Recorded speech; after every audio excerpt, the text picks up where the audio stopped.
Bienvenue à tous sur RTV, bienvenue dans votre émission On en discute. Et voilà, c'est terminé. La Copa del Mundo, c'est fini. Doha 2022, c'est terminé. Une grande fête finalement. Après tout ce qu'on a pu nous dire avant, finalement ça s'est très très bien passé. De l'avis des experts qui étaient sur place, des journalistes sportifs, des sportifs eux-mêmes. Pour l'instant, tous les retours qui nous viennent de Doha sont plutôt très très positifs. Mais en même temps, voilà, une finale qui s'est jouée, une défaite pour l'équipe de France, un nouveau champion du monde qui affiche sa 3e étoile, l'équipe d'Argentine de Lionel Messi. Alors, mon avis là-dessus, c'est que effectivement, si on regarde l'ensemble du match, on va dire que l'Argentine n'a pas démérité. En ce sens que pendant plus de 80% de la partie, le jeu était plutôt argentin. Et je crois que tout le monde est assez d'accord là-dessus. Mais ensuite, Didier Deschamps fait des changements qui sont, comme à l'accoutumée d'ailleurs, tout à fait intéressant, tout à fait intelligent. Et ça permet à la France, à l'équipe de France, avec son buteur extraordinaire, mais je crois que lui, on n'a pas fini d'en voir avec lui, Mbappé. Ça lui permet de revenir au score, et de revenir au score deux fois en fait. On part avec un 2-0, on revient à 2-2, et puis un 3-2, et puis un 3-3, et puis hop, séance des tirs au but. Qu'est-ce que ça dit? Ça dit qu'il y a une espèce de chose maintenant qui fait partie du décor, me semble-t-il, celui de la Coupe du Monde de football. C'est que, et c'est vrai qu'on aurait pu penser le contraire, je m'explique. Aujourd'hui, on peut dire que la France, l'équipe de France de football, fait partie des très très grands. C'est devenu une équipe habituée des finales de Coupe du Monde. D'accord? Voilà. Ce n'est plus, elle n'est plus là elle n'est pas là par hasard. C'est pas possible. D'accord? Alors, au départ, c'était assez compliqué parce que la France, l'équipe de France de foot, c'était une équipe de France qui était là, qui jouait plutôt pas mal, mais bon, qui était là pour, disons, qui participait. Voilà, on est, vous savez, un petit peu l'esprit Coubertin. L'essentiel, c'est de participer. Non, depuis quelques années, comme le dit d'ailleurs le joueur français Paul Pogba, qui n'a pas pu jouer cette Coupe du Monde pour raison de blessure, une finale, ça se joue pas, ça se gagne. Bon là, elle a été perdue, mais il y en a d'autres qui ont été gagnés et d'autres se gagneront.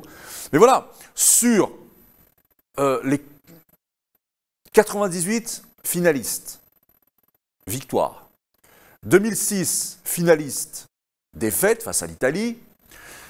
2018 finalistes et victoire.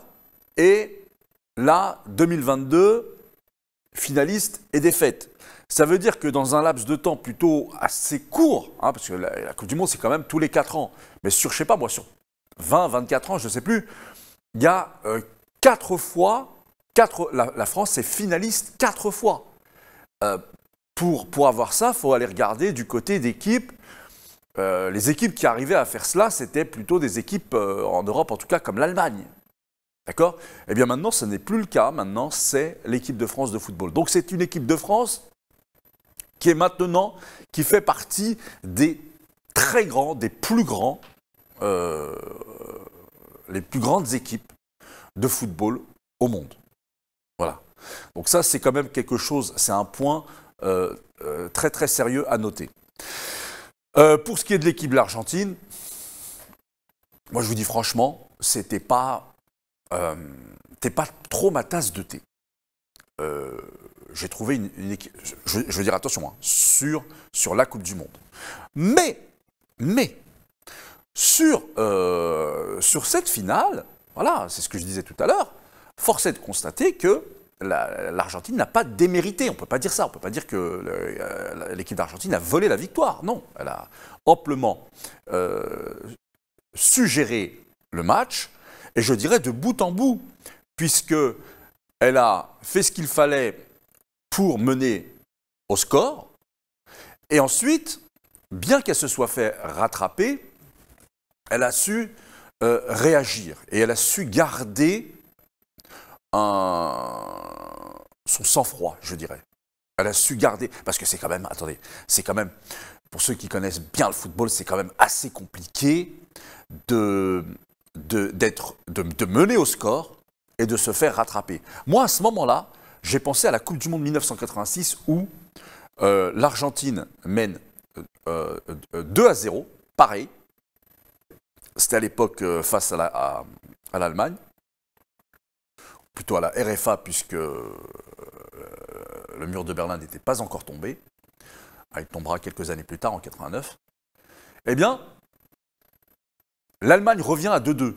Et il y a un but extraordinaire de Burruchaga, excellemment servi par Maradona, qui donne la victoire à l'Argentine. Voilà, et ce sera sa deuxième étoile. Mais de la même façon, ici, on aurait pu, les Argentins auraient pu psychologiquement s'effondrer. Eh bien non, non. Et malheureusement pour l'équipe de France, c'est plutôt du côté des tireurs français qu'il a manqué cette finition, n'est-ce pas?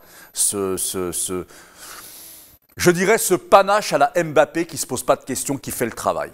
C'est-à-dire que c'est quand même extraordinaire. Mbappé, 23 ans, d'accord, qui va sur ses 24,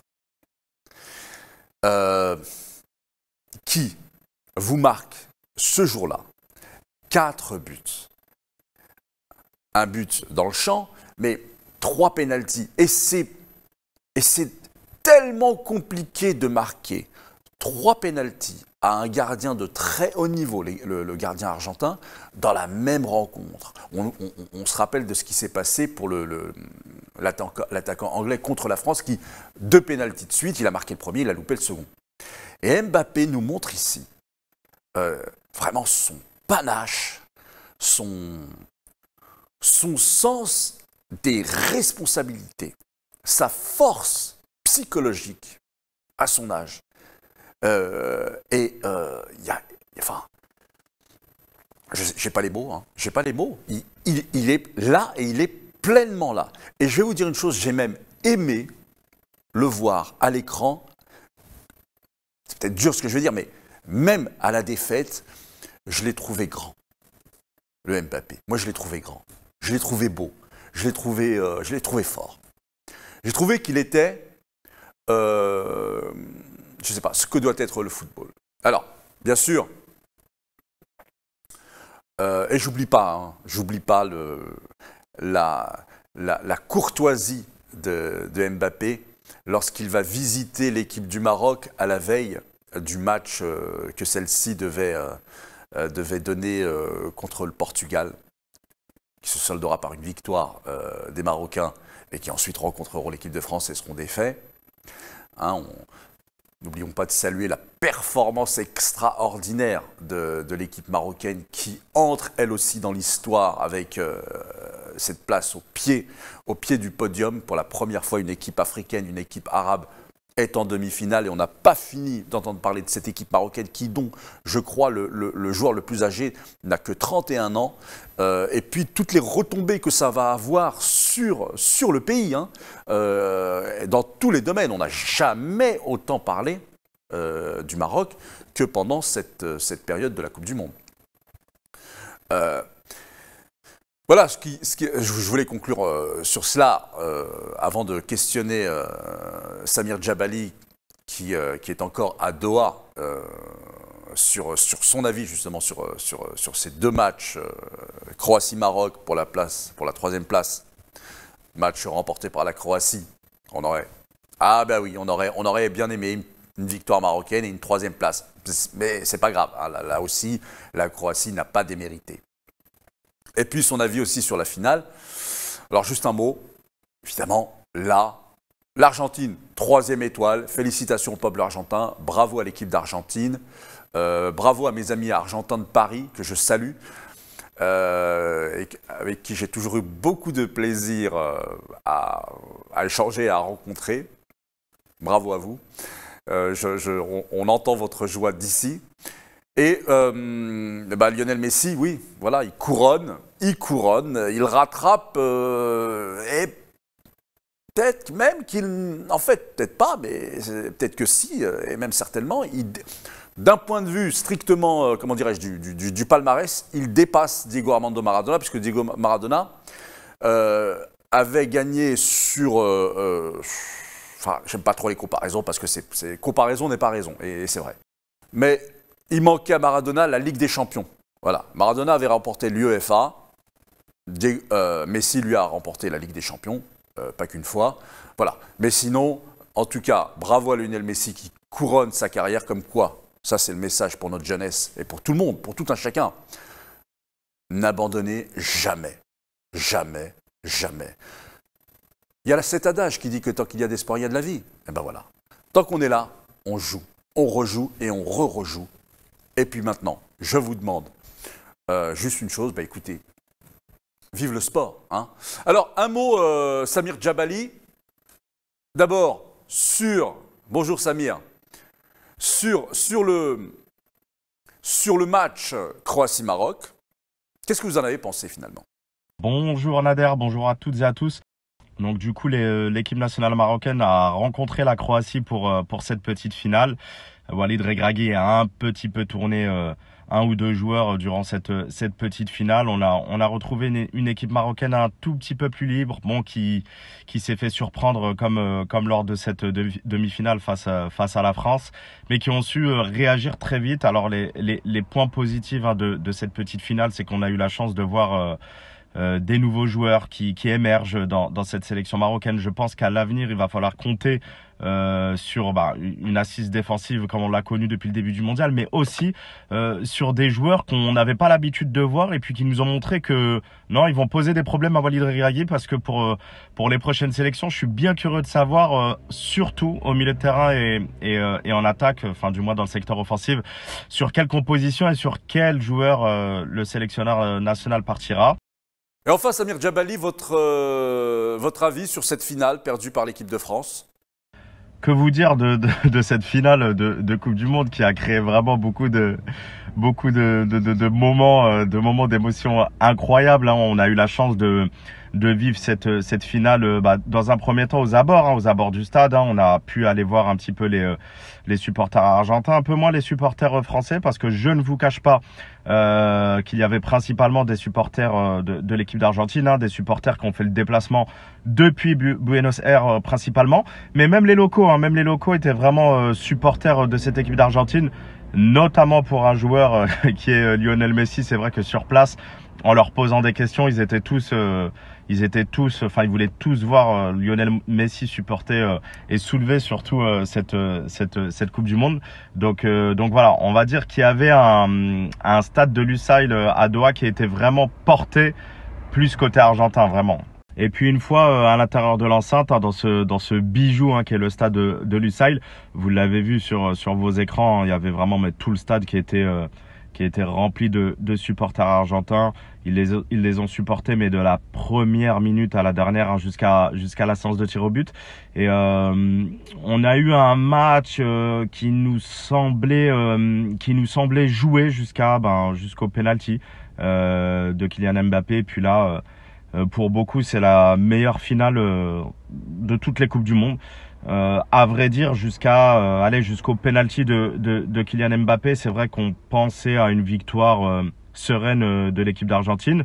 Et puis voilà, dans les rangs français, il y a quand même un génie qui a décidé de changer la tournure du match. Alors certes, avec un fait de jeu important, mais Kylian Mbappé en a décidé autrement avec son doublé en 2 minutes. Donc voilà, pour finir, hein, puis je vous laisserai là-dessus, mais vraiment ça C'était une finale qui, à partir du moment où Kylian Mbappé a décidé de changer un petit peu le sort de ce match, le match est parti un petit peu dans tous les sens. Et puis, c'est vrai qu'émotionnellement, c'était un match qui était vraiment agréable à vivre, hein. Alors, je pense qu'il y avait énormément de stress, hein, sur le banc de touche et d'ailleurs des deux sélections. Les joueurs, bon, bah, du coup, côté argentin, ils ont dû être vraiment heureux de la finalité du résultat. Et puis, nous, dans les tribunes, en tant que supporters et puis même de toutes les façons journalistes, on s'est régalé puisque ça allait dans tous les sens. Et puis, à un moment donné, on ne savait vraiment plus qui allait gagner ce match. Ça partait dans tous les sens et je pense que c'est toute la beauté de ce sport. Je tiens à féliciter moi les supporters. Je tiens à féliciter aussi l'organisation qu'il y a eu sur Doha. Tout s'est bien passé et félicitations aussi à l'équipe d'Argentine qui a su maîtriser son stress. L'équipe d'Argentine n'a pas non plus démérité sa victoire, hein. Il y a vraiment une chose qui est important quand même de signaler, c'est que la séance de tir au but, c'est savoir gérer son stress. Et voilà, sur cette séance-là, pour ceux qui pensent que ce n'est que le fruit du hasard de savoir conclure une séance de tir au but, non, ce n'est pas le fruit du hasard. On est en finale de Coupe du Monde, on est dans un enjeu qui est incroyable. C'est le match qui est regardé par la planète entière. Et savoir le stress que ça génère de se diriger avec le ballon face à un gardien de but et que toute la planète vous regarde, non, ce n'est tout sauf du hasard. Donc il faut aussi savoir féliciter l'équipe d'Argentine, il faut les féliciter pour ce stress qu'elle a su gérer. Puis elle a tellement maîtrisé sa séance de tir au but qu'elle est rentrée avec la coupe au pays. Donc voilà, je vous embrasse tous en plateau, puis je vous dis à bientôt. Salut tout le monde. Voilà, eh bien écoutez, c'est très bien. Je ne vous donne pas rendez-vous pour la prochaine Coupe du Monde. On va quand même tâcher de se voir avant. Donc à bientôt pour un nouveau numéro d'On en discute sur RTV.